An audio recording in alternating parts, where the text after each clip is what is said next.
ислом ва масеҳият ин ҳарду динҳо дар асос хеле аз ҳамдигар фарқ мекунанд, ҳам аз рӯи қонунҳои динӣ ва ҳам аз рӯи доштани рӯза. Шурӯъ менамоем аз таҳлили рӯза доштани мусулмонон ва масеҳиён.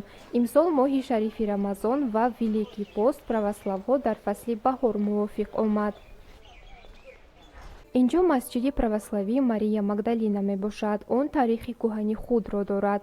Дар соли 1866 дар маркази Хуҷанд қомат афрохтааст. ба бевақтии шаб нигоҳ накарда масҷид серодам аст. масеҳиён аз минтақаҳои гуногуни вилояти Суғд барои ҷашн гирифтани Иди Пасха ҷамъ шудаанд. Иди Пасха дар масеҳиён аз рӯи пуррашавии моҳ ва пас аз 14 рӯзи баромадани моҳи нав ҷашн гирифта мешавад. пасха ин идест ки баъд аз эҳё шудани масеҳ пайдо шудааст. ҳар ҳафта рӯзҳои якшанбе ва иди асосие ки ҳар сол ҷашн гирифта мешавад. ин ид иди аз ҳама бузург ва муҳимтарин аз дигар идҳо ба ҳисоб меравад. православҳо рӯзагирияшон 7 ҳафта идома мекунад. онҳо фақат ғизои парҳезӣ истеъмол менамоянд. давоми рӯза аз гӯшти ҳайвонот, тухм, шир ва шириниро аз ғизои ҳаррӯза давоми 7 ҳафта тарк менамоянд. дар якум рӯзи рӯза онҳо чизе истеъмол намекунанд. дар дуюм рӯз бошад танҳо нон ва об ва дар дигар рӯзҳо бошад душанбе, чоршанбе, ҷумъа метавонанд истеъмоли сабзавоту мева, афшураи мевагӣ, занбӯруғ, нонро давоми рӯз як маротиба ба худ иҷозат медиҳанд. рӯзҳои сешанбе ва панҷшанбе метавонанд фақат хӯроки гарми беравғанро хӯранд. рӯзҳои шанбе ва якшанбе ба онҳо иҷозат аст ки хӯроки равғандорро хӯранд. Во-первых, ничего нельзя есть мясного, только яке аз қоидаҳои қатъии мо ин нахӯрдани гӯшт ва ғизоҳои аз ҳайвонот гирифташуда мебошад. мо фақат метавонем мевагӣ ва чизҳои растанигӣ истеъмол намоем. дар 3 рӯзи аввал мо чизе истеъмол намекунем ва инчунин дар рӯзи ҷумъаи охир ки ҷумъаи сурх мегӯянд ҳам чизе хӯрда намешаванд.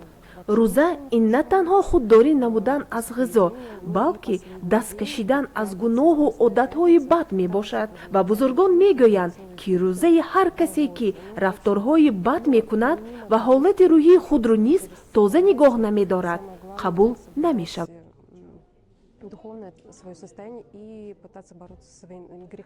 дар масҷиди православҳо ҳангоми маросими Пасха ҳама чароғҳо фурӯзон мешавад ва ҳамаи ҳозирон дар даст бо шамъҳои фурӯзон дар рӯбарӯи салиби муқаддас меистанд. ин аломати равшанӣ ва шодӣ ба ҳисоб меравад. вақте ақрабаки соат ба 12 расид, ҳозирон бо ҳамроҳии коҳин атрофи калисоро бо салиб ва дар даст шамъ як маротиба давр мезананд. ҷашни Пасха барои ман ин ба ҳам гирд омадани хонавода мебошад. ҳарчанд айни ҳол онҳо бо ман нестанд, ин манро каме андӯҳин намудааст, вале ин боз хурсандиовар аст ки ман дар ин ҷову хонаводаи ман дар масофаи дур низ Пасхаро ҷашн мегиранд ва ин ид моро пайваст менамояд. православҳо низ пеш аз ид яъне Пасха хонаҳои худро тоза мекунанд. аз шаб то саҳар пухту паз менамоянд. масеҳиён бо худ ба ибодатгоҳ тухмҳои рангкардашуда ва ширинии махсуси кулич омода карда меоранд. коҳин мувофиқи анъана ин хӯроки идонаро оби муқаддас мепошад.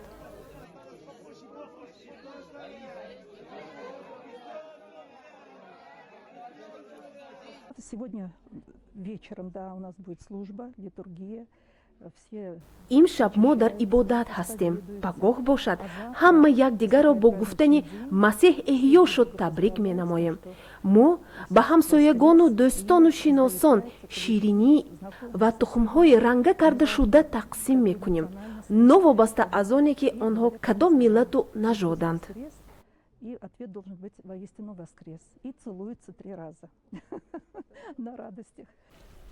имсол моҳи шарифи Рамазон мувофиқи тақвим аз 23 март то 21 апрел идома меёбад. айни ҳол даҳаи охири моҳи Рамазон аст. мусулмонҳо давоми як моҳ рӯза мегиранд. онҳо аз тулӯи офтоб то фурӯ рафтани он намехӯранд ва наменӯшанд. мувофиқи анъана дар ифтор ё саҳарӣ дар ҳар хонадон хӯрокҳои миллии ғизонок омода мекунанд ва дарҳои онҳо ҳамавақт боз ҳастанд. Рӯза барои ман аст. ва ман барои ин ба ӯ подош хоҳам дод. Ман худ аз синни 10 солагӣ рӯза медорам. аз хурдӣ падарон модаронам ҳамчунин бибию бобоёни мо рӯза мегирифтанд ва тасаввур кунед ки ин моҳ худ як моҳи бахшиши гуноҳҳо аст. тасаввур кунед ки агар дар ҳаёт дар зиндагӣ ягон хато кунем, ягон иштибоҳ кунем, ягон банда қобилияте надорад ки моро бибахшад ва ба мо шанси дубора диҳад.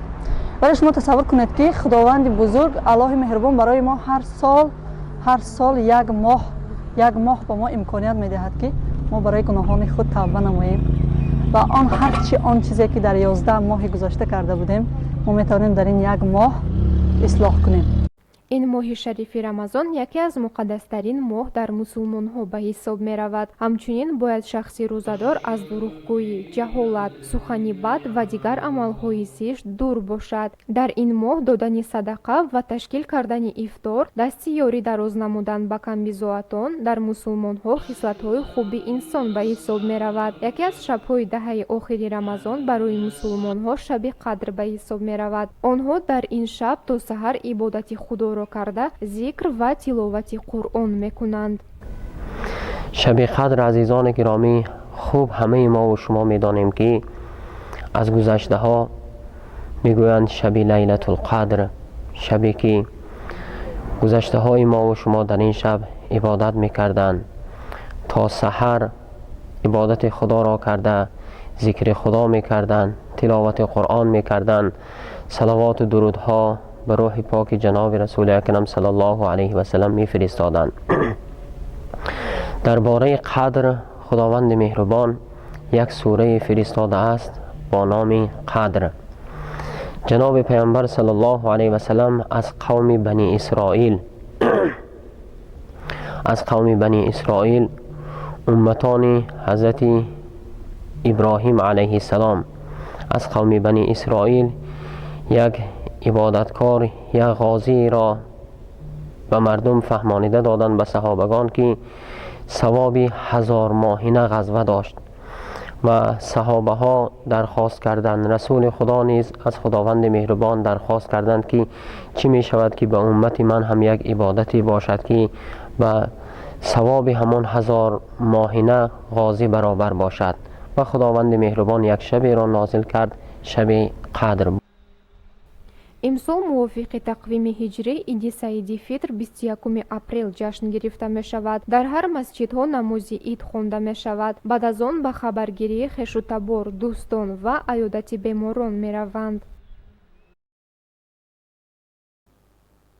дар ин хонаи пиронсолони шаҳри хуҷанд бибиву бобоҳои миллатҳо ва динҳои гуногун умр ба сар мебаранд. дар моҳи шарифи рамазон аёдати пиронсолон аз ҳар вақта дида зиёдтар мешавад ва барномаҳои гуногун баргузор мегарданд.